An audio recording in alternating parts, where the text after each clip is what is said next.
Yeah, thank you for joining me today, Ellen and Arsha. Thank you. Yeah, so today I'm going to share with you like three newses that I find out interested. The first one is it's called BBN Times. BBM Times. If you are interested, you can go to their website and take a look.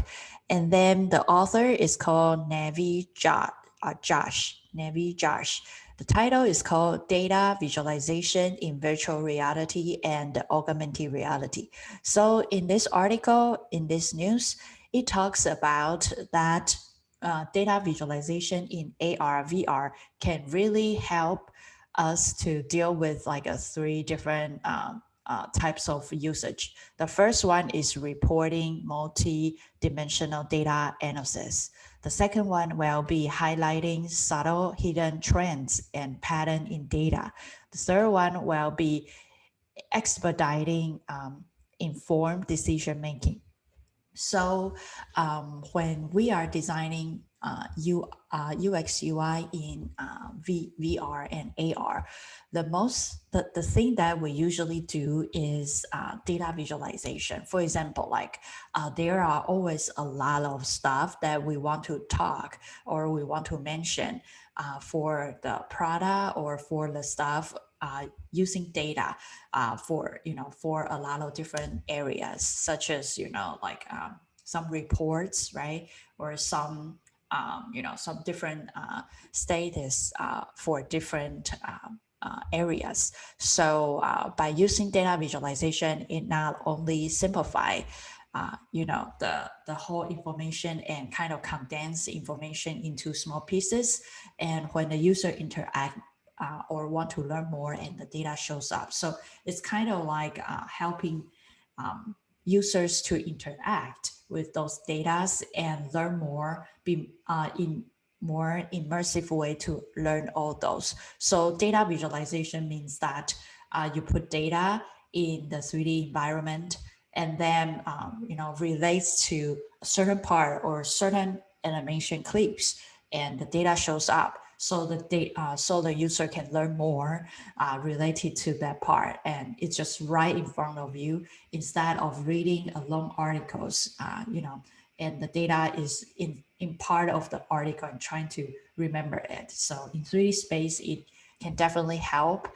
And another one is making quicker decisions. For example, like um, when you interact or when the data is more visually in front of you, you can like make a decision very fast instead of trying to see the 2D and trying for your brain to start visualizing what will it be, and so you can make a quicker decisions. And also there might be some really important data hidden somewhere, and if you interact with the object or the scene, and you can see those hidden data instead of reading a book or looking at the website and trying to find out the whole big pictures.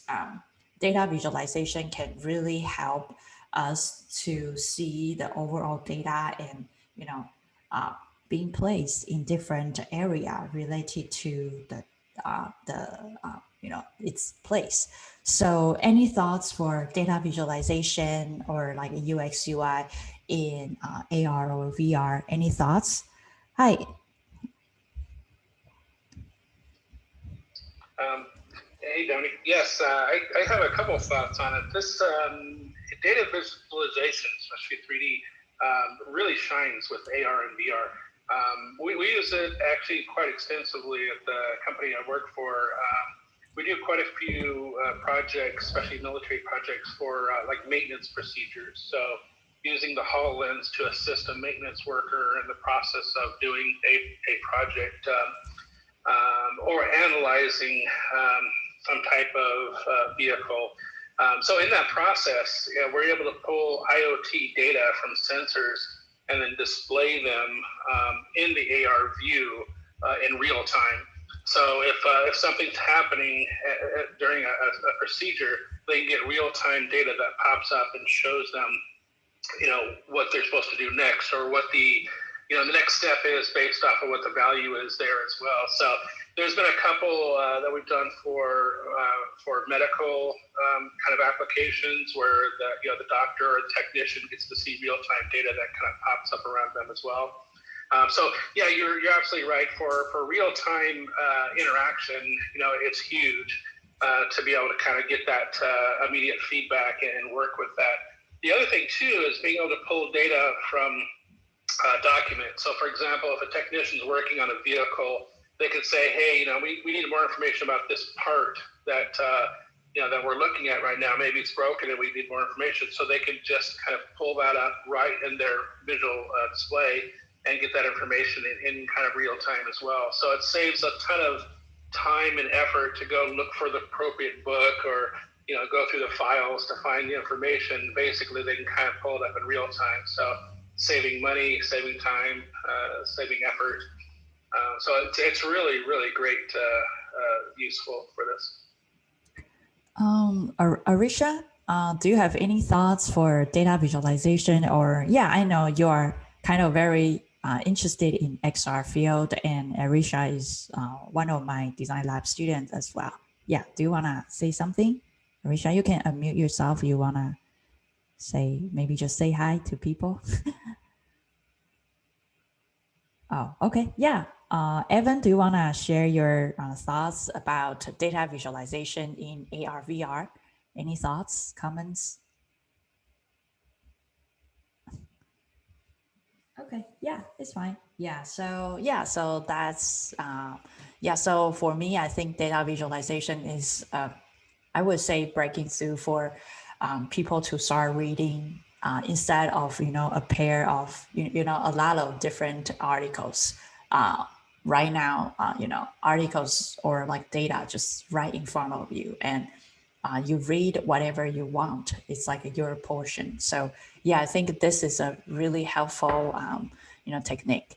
Another one is in cellcomangle.com. So, and the title is called XRhealth announces virtual reality platform to treat mental health and substance abuse. So, and this article is written by KYT DOTSON. I think, so pretty much in this article, it talks about the company XRhealth. Pretty much they use kind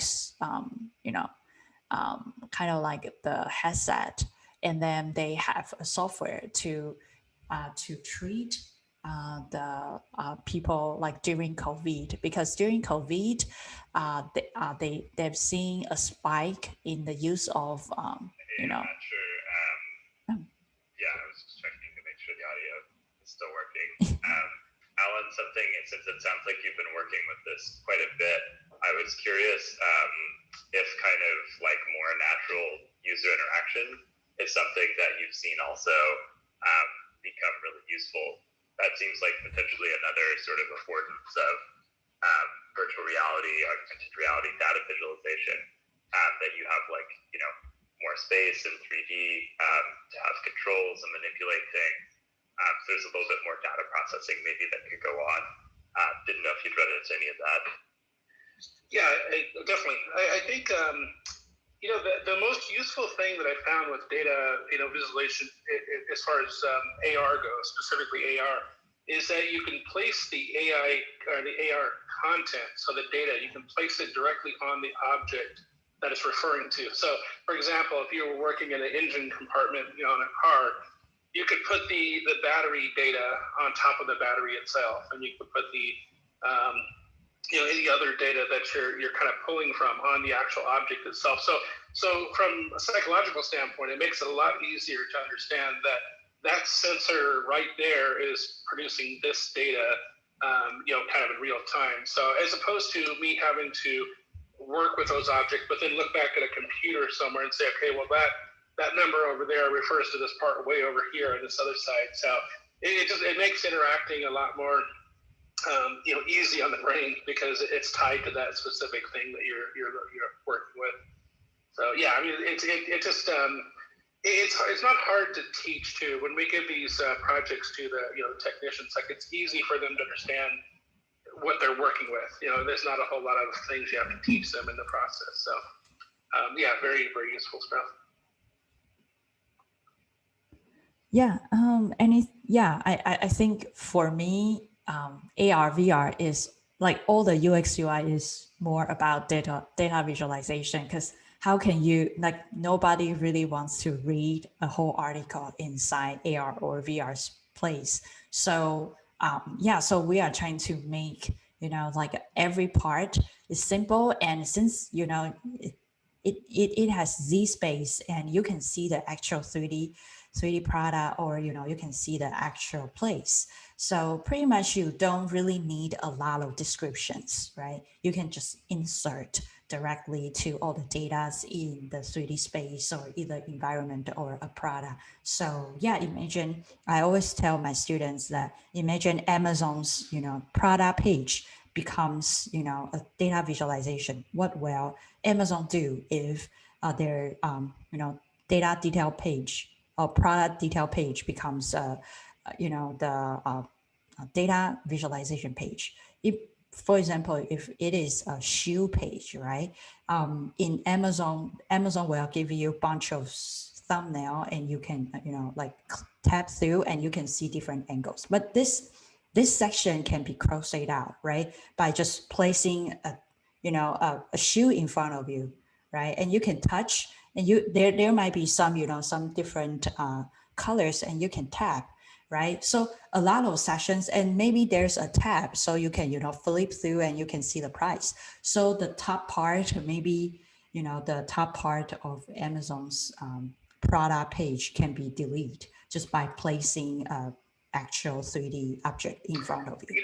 Another aspect of what we're talking about that'll probably happen in the near future is the ability, once we kind of have maybe the glasses that more and more people have the wearables, but the ability to actually walk through like a store or a supermarket and see data pop up on products. So for example, right now when you go into Amazon or one of these stores, you'll see the ratings, you'll see user reviews.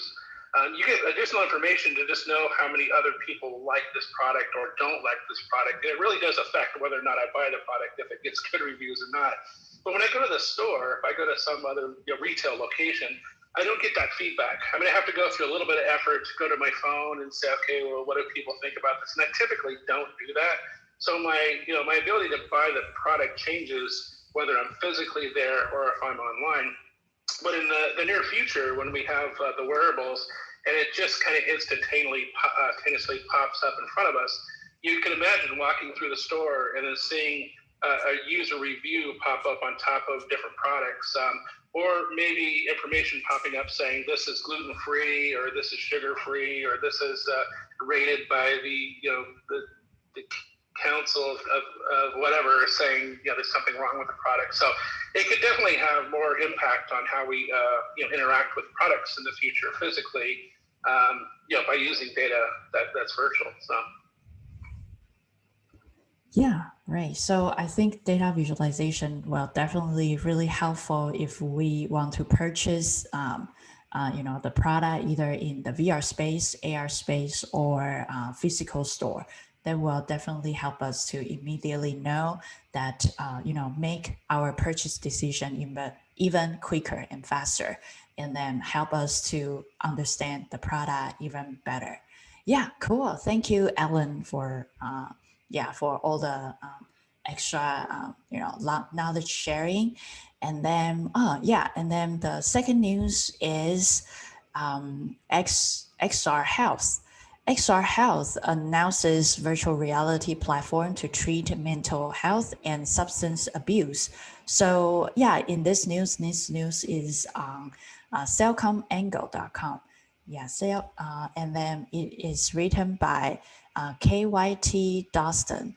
Okay, so this news is pretty much talks about a lot of, during COVID, a lot of people, like they have seen a spike of use, like a lot of people needs to deal with their anxiety and stress. So yeah, so they believe that VR can definitely help people to deal with those stress.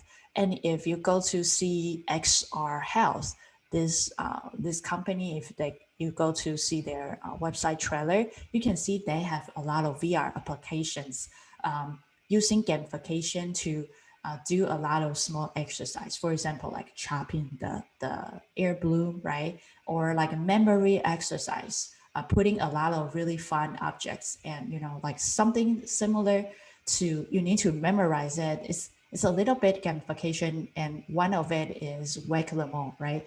So you can kind of hit some different parts of the I would say drone, and trying to exercise a little bit while there are some points once you did the right thing. So, and they also put you in a really like 3D very relaxing natural space for you to relax a little bit. So yeah, so we've talked a lot in the past about XR in health. So yeah, so for this, I think this will definitely helps people to kind of cope with their stress, and especially for people who can like sit lying on the bed, or like for the elders they couldn't really or walk outside the door. This can definitely help them to reduce their anxiety and increase like the convenience for them to access, or to help them to reduce their anxiety and cope with their stress. So any thoughts for this types of like news or something related to VR health? Yeah, any thoughts? Yeah. Yeah, just really quick. Definitely we've talked about this, a little bit of this in the past, but it's funny because I have the Quest 2, and there's a game, or not a game, but it's an application called N Physics Lab, and it basically allows you to kind of interact with your hand with different types of objects in the virtual world, and it's basically kind of based off of physics. So you can do a lot of really cool things that use physics and kind of the environment to interact with. But there's quite a few kind of games built into it as well, where you have to go through a series of steps to do a certain procedure, with your hands in the VR world. And I definitely I was being challenged with it to try to accomplish the task in a certain amount of time. And I thought, well, even though it's virtual and I'm not actually physically touching these things, although there is a little bit of, vibration when you do, interact with certain things, but it was still very interesting to see how I was being challenged to do the different steps. And basically, it was very realistic in how it acted.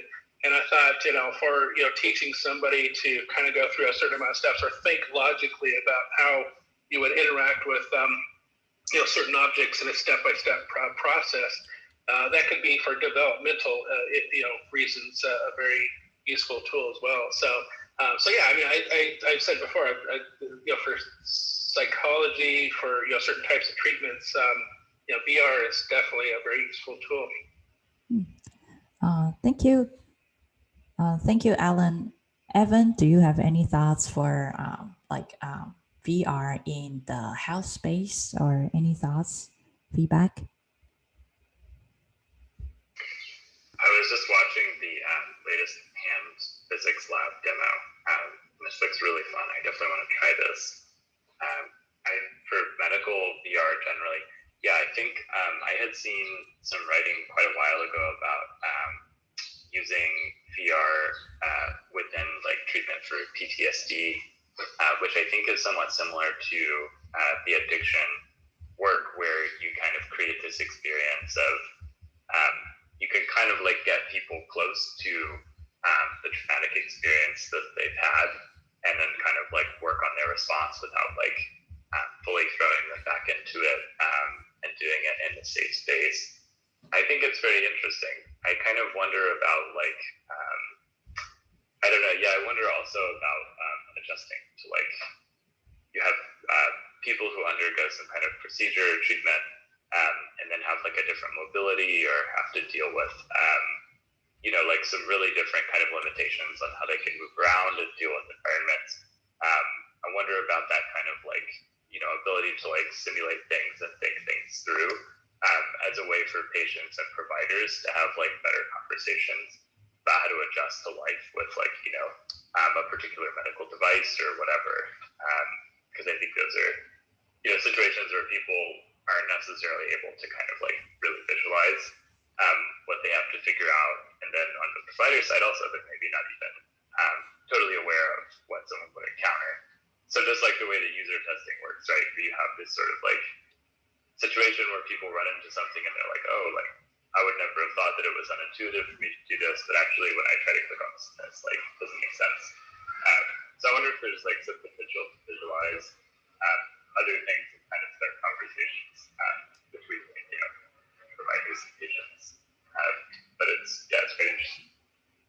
Yeah, if you think about, you know, for example, treating phobias, you know, there's a lot of cases where if you needed to like have the actual thing that you're afraid of, you know, in front of you, it might be pretty easy in some cases, but there could be cases where it's very difficult. So for example, you know, if you're afraid of spiders or something, I mean, it could be a process of just saying, we're going to take the spider and make it, you know, pink or purple or something really bizarre that kind of breaks the psychology of what you're afraid of. So if you kind of make it funny, it maybe, you know, in the virtual world, you can do that very easily. So maybe it kind of helps in the process of kind of breaking that psychological connection between the thing you're terrified of.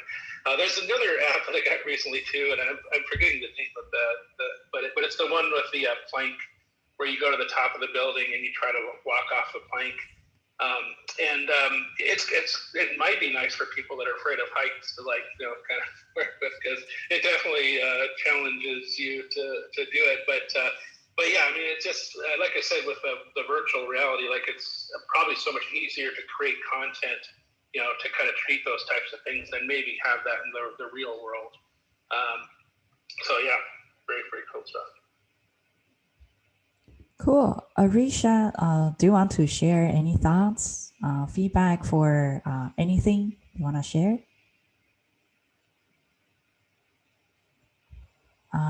Do you see an unmute button? It's on the right-hand side, like button of your phone screen. If you tap, you can unmute yourself. Yeah, don't worry. Yeah. So yeah, I mean, it's all good.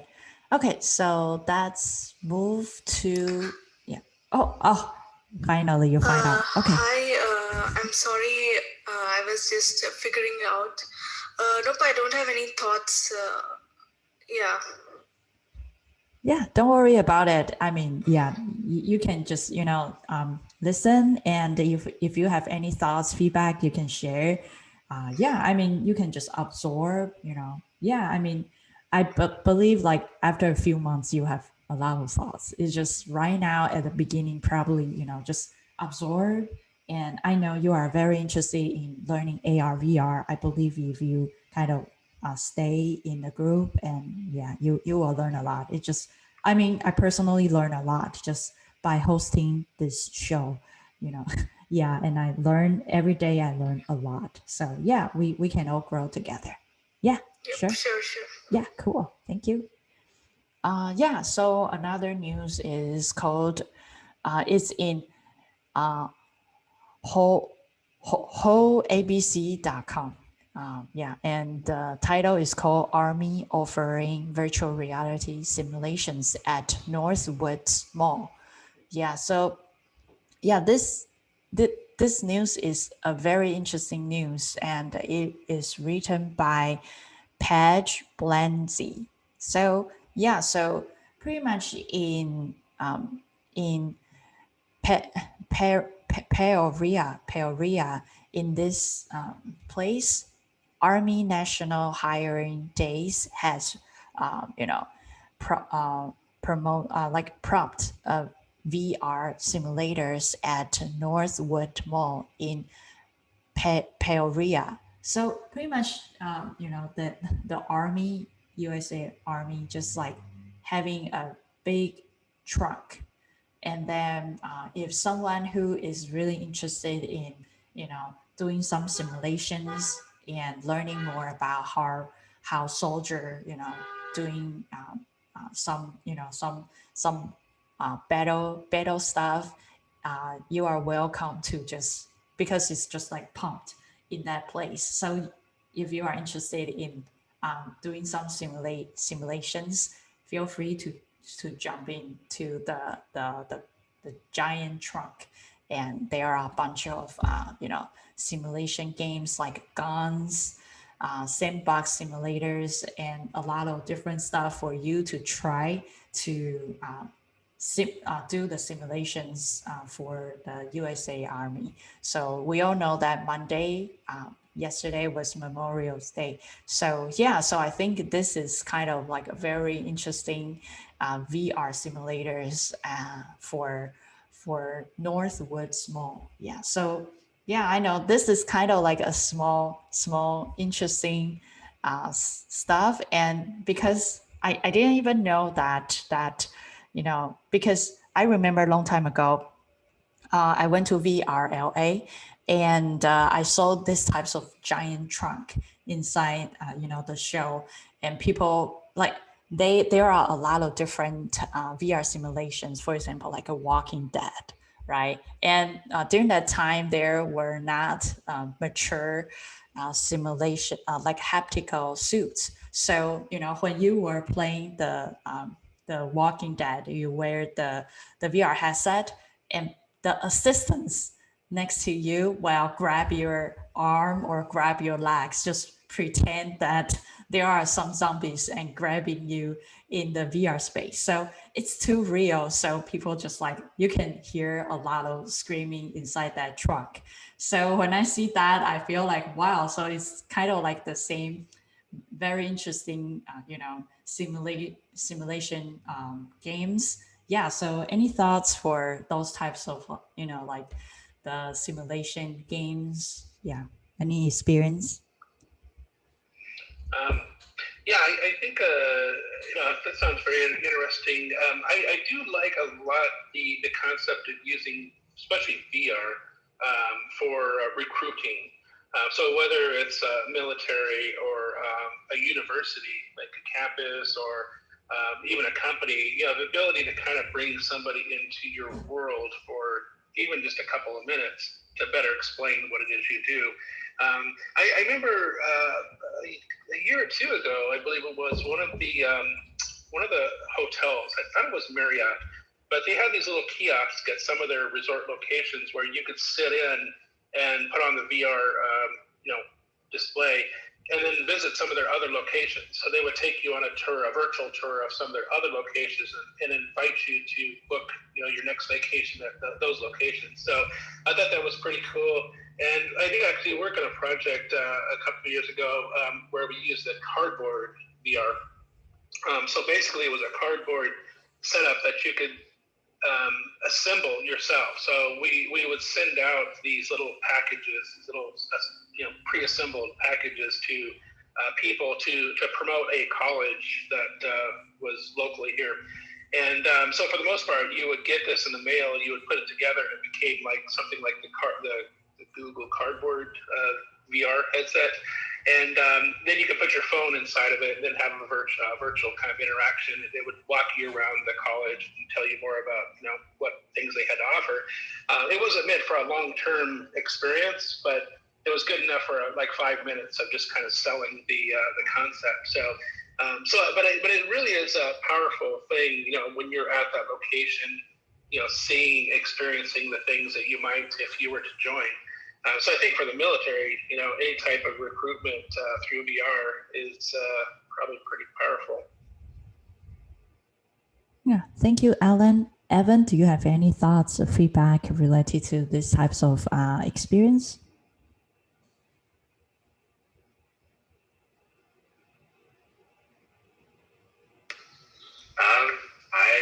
Not as much. I was just kind of going through a page on the thread of simulation about using extended reality as a way to, or actually it looks like it's more of a VR solution for remote physical therapy, which I thought was pretty interesting. sort of gamification angle of it ties in really well to tracking a patient's recovery, and I thought it was a really interesting way. I guess it's probably better for like upper body injuries, I would guess, since you have the hand controllers, so you can sense a lot of what's going on with the upper body better than perhaps some other areas. But I thought that was a pretty interesting sort of use for extended reality. Thank you, Evan, for sharing the experience. Asha, do you have any thoughts or feedback? I'm pretty new to this concept, so I think it takes time to share my thoughts. So yeah, please go ahead. Okay, sure, no problem. Yeah, I mean, I remember first time when I, learned XR, I would say 5 or 6 years ago. Yeah, I would definitely, couldn't really come up with anything. But, once you start learning a lot, you will start, link a lot of different stuff, and you would like to share, or like you will have more feedback. Yeah, so yeah, thank you everyone. So these are today's news, and thank you so much for joining me today, and hopefully see you tomorrow. Bye bye. Great, thanks. Bye. Thank you. Bye bye. Take care. Bye bye. Bye bye. Thank you. Bye bye.